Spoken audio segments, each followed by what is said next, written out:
अगर मैं आपसे कहूं कि स्त्री के अंदर एक ऐसी शक्ति है जिसे अगर जगा दिया जाए तो वो सिर्फ एक जीवन नहीं, पूरी चेतना को बदल सकती है। अगर मैं कहूं कि ये शक्ति शरीर में नहीं, आत्मा के सबसे गहरे तल में छुपी है, और अगर मैं कहूं कि इस शक्ति को सदियों से या तो गलत समझा गया या पूरी तरह छुपा दिया गया, तो क्या आप सुनना चाहेंगे? आज हम बात करेंगे स्त्री ब्रह्मचर्य की, त्याग की नहीं, दमन की नहीं, बल्कि शक्ति की रक्षा और रूपांतरण की। ये कहानी है राजा शक्ति से ओजस तक और ओजस से समाधि तक। जब भी ब्रह्मचर्य शब्द आता है तो मन में सिर्फ एक तस्वीर बनती है, त्याग, संयम, दमन। और जब बात स्त्री की हो तो समाज ने इसे या तो टैबू बना दिया या पूरी तरह नजरअंदाज कर दिया। लेकिन योग और तंत्र का विज्ञान कुछ और ही कहता है। ब्रह्मचर्य का मतलब किसी चीज को छोड़ना नहीं है, बल्कि अपनी जीवन ऊर्जा को सही दिशा देना है। और स्त्री के लिए ये ऊर्जा सिर्फ जैविक नहीं, दिव्य है। प्राचीन योगिक ग्रंथों में स्त्री की रचनात्मक शक्ति को राजा शक्ति कहा गया है। ये वही शक्ति है जो जीवन को जन्म देती है, जो सृजन करती है, जो ब्रह्मांड के रिदम के साथ बिल्कुल सहज रूप से चलती है।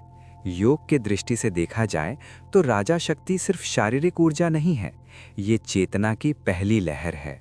ये प्रकृति की वो शक्ति है जिससे सृजन होता है, चाहे वो शरीर का हो, मन का हो या आत्मा का। इस शक्ति का संबंध सिर्फ जन्म देने से नहीं है, ये संबंध है कल्पना से, भावना से और जीवन के प्रत्येक निर्माण से।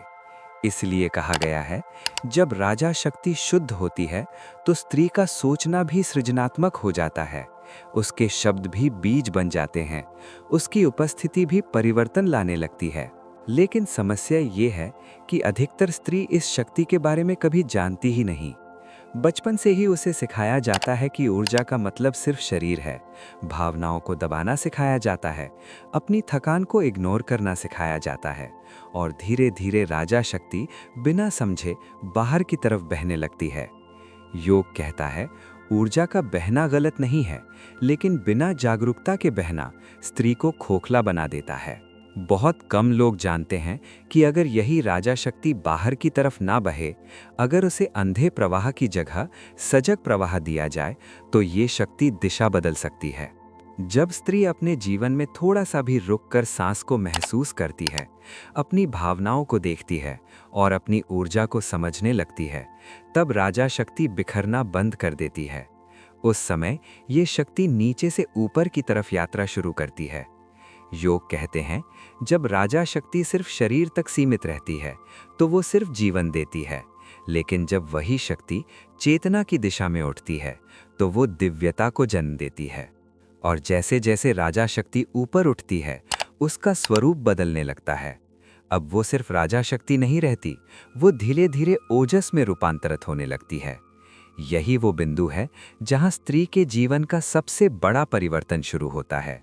क्योंकि ओजस सिर्फ ऊर्जा नहीं होता, ओजस होता है स्थिरता, तेज और अंतर्बल। और जब राजा शक्ति ओजस बन जाती है, तब स्त्री सिर्फ जीवन जीने वाली नहीं रहती, वो जीवन को प्रकाशित करने लगती है। ओजस कोई कल्पना नहीं है, ये कोई मिथ नहीं है। योग के दृष्टि से देखा जाए तो ओजस शरीर और चेतना के बीच का सबसे सूक्ष्म सेतु है। ये वो ऊर्जा है जो तब बनती है जब जीवन शक्ति बर्बाद होने के बजाय सजगता के साथ संरक्षित होती है। जब स्त्री अपनी ऊर्जा को बिखरने से रोक लेती है, जब वो अपने मन और शरीर के बीच संतुलन बनाना सीख जाती है, तब धीरे धीरे ओजस का जन्म होता है।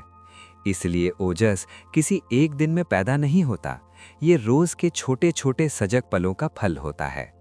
ओजस का पहला प्रभाव चेहरे पर दिखता है। वो तेज मेकअप का नहीं होता, वो अंदर की शांति का तेज होता है। ऐसी स्त्री के चेहरे पर भागदौड़ नहीं होती, उसकी आंखों में थकान के बजाय गहराव होता है। ओजस का दूसरा प्रभाव आवाज में दिखता है। जहां पहले आवाज में जल्दी, घबराहट या कठोरता होती थी, वहां धीरे धीरे स्थिरता आ जाती है। उसकी बात कम शब्दों में भी गहरा प्रभाव छोड़ देती है। और ओजस का तीसरा और सबसे गहरा प्रभाव आंखों में होता है। आंखें सिर्फ देखने का जरिया नहीं रहती, वो स्थिरता और अंतर्बल का दर्पण बन जाती हैं। इसलिए कहा गया है, जिस स्त्री में ओजस होता है वो बिना बोले ही महसूस की जा सकती है। ऋषि कहते हैं, जहाँ ओजस है वहाँ भय नहीं होता, क्योंकि भय तब पैदा होता है जब ऊर्जा बिखर जाती है, और जहाँ ऊर्जा एकजुट होती है वहाँ भय टिक नहीं पाता। जहाँ ओजस है वहाँ आत्मविश्वास होता है, पर ये आत्मविश्वास अहंकार से नहीं आता, ये आत्मविश्वास अंदर की स्थिरता से पैदा होता है। और जहाँ ओजस है वहाँ आत्मा जागृत होती है। ऐसी स्त्री बाहर से नहीं, अंदर से जीती है। उसकी शक्ति दिखावा नहीं करती, वो बस उपस्थित होती है, और इसी उपस्थिति में सबसे गहरा प्रभाव छुपा होता है। यहाँ एक बहुत बड़ा भ्रम तोड़ना जरूरी है। स्त्री ब्रह्मचर्य का अर्थ शारीरिक संबंधों का त्याग नहीं है। ये ना तो दबाव है और ना ही किसी प्रकार का दमन। स्त्री ब्रह्मचर्य एक आंतरिक अवस्था है, जहाँ स्त्री अपनी ऊर्जा के साथ संघर्ष नहीं करती, बल्कि उसे समझने लगती है। इसका अर्थ है अपनी ऊर्जा के प्रति सजग होना। जब स्त्री बिना सोचे समझे हर बात पर इमोशनल रिएक्शन देती है, हर रिश्तों में खुद को खर्च करती है, तब उसकी ऊर्जा धीरे धीरे बिखर जाती है। स्त्री ब्रह्मचर्य उसे सिखाता है कि हर भावना को तुरंत बाहर न बहाएं, बल्कि उसे महसूस करे, समझे और फिर सही दिशा दे। इसका दूसरा पहलू है भावनात्मक शुद्धता। भावनात्मक शुद्धता का मतलब सिर्फ अच्छा महसूस करना नहीं होता। इसका मतलब होता है अपनी भावनाओं के प्रति ईमानदार होना। ईर्ष्या, गुस्सा, असुरक्षा या आत्मसंदेह, इन्हें दबा देना शुद्धता नहीं है। इन्हें पहचान लेना और बिना जजमेंट के देख पाना ही शुद्धता है। जब भाव शुद्ध होते हैं तो ऊर्जा बोझ नहीं बनती, वो शक्ति बन जाती है। स्त्री ब्रह्मचर्य का तीसरा पहलू है इंद्रियों पर होश। इसका मतलब ये नहीं कि इंद्रियों को शत्रु माना जाए। इसका मतलब है उन्हें अंधेपन से चलने न दिया जाए। जो स्त्री अपनी इंद्रियों पर सजग होती है, वो खुद को किसी भी चीज से आसानी से बंधने नहीं देती, चाहे वो सुख हो या दुख। उसका जीवन रिएक्शन से नहीं, अवेयरनेस से चलने लगता है। और जब इंद्रियां सजग होती हैं तो मन शांत होने लगता है। इस शांति के साथ स्त्री जीवन को चेतना के साथ जीना सीख जाती है। चेतना के साथ जीने का मतलब है हर काम में उपस्थित होना, चाहे वो बोलना हो, चलना हो या किसी से बात करना हो। जब स्त्री ऐसा जीवन जीती है तो उसकी ऊर्जा बेकार के विचारों में खर्च नहीं होती, वही ऊर्जा धीरे धीरे ऊपर उठने लगती है। और यही वजह है कि स्त्री ब्रह्मचर्य जीवन से भागना नहीं सिखाता, ये जीवन को पवित्र बनाना सिखाता है।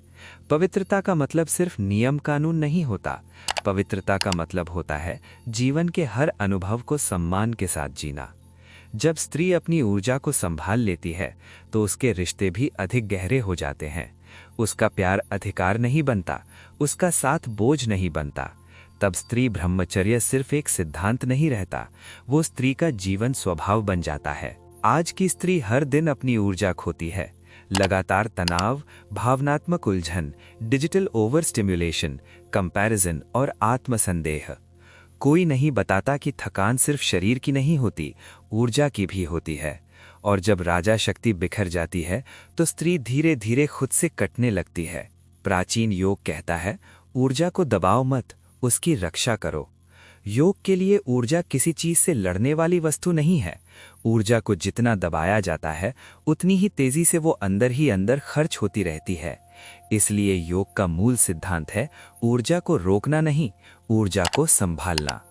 स्त्री के जीवन में सबसे बड़ी गलती यही होती है कि उसे या तो अपनी ऊर्जा पूरी तरह बाहर बहा देना सिखाया जाता है या फिर उसे पूरी तरह दबा देना। दोनों ही स्थितियां थकान, उलझन और खुद से दूरी पैदा करती हैं। संरक्षण का विज्ञान तीसरा रास्ता दिखाता है, सजग संतुलन। जब राजा शक्ति नाभि से ऊपर उठती है तो वो हृदय को स्पर्श करती है। हृदय से ऊपर जब वो कंठ को छूती है तो शब्द पवित्र हो जाते हैं।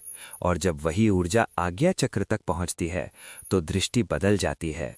अब स्त्री दुनिया को नहीं देखती, दुनिया उसे देखती है। समाधि कोई अचानक होने वाली घटना नहीं है, ये एक यात्रा है। पहले अनुशासन, फिर ध्यान, फिर मौन और अंत में विलय। जब ओजस पूर्ण होता है, चेतना सीमाओं से मुक्त हो जाती है। यही है परमात्म विलय। भारत ने स्त्री को देवी क्यों कहा? क्योंकि जब उसकी ऊर्जा संरक्षित होती है तो वो सिर्फ मानव नहीं रहती, वो करुणा बन जाती है, वो ज्ञान बन जाती है, वो शक्ति बन जाती है।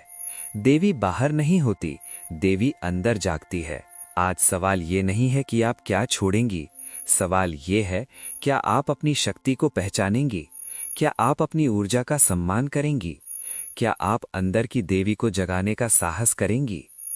अगर ये ज्ञान आपके अंदर कुछ जगा गया हो, अगर आपको लगा हो कि ये सिर्फ सुनने की नहीं, जीने की बात है, तो इस वीडियो को उन तक पहुंचाइए जिन्हें अपनी शक्ति याद दिलाने की जरूरत है।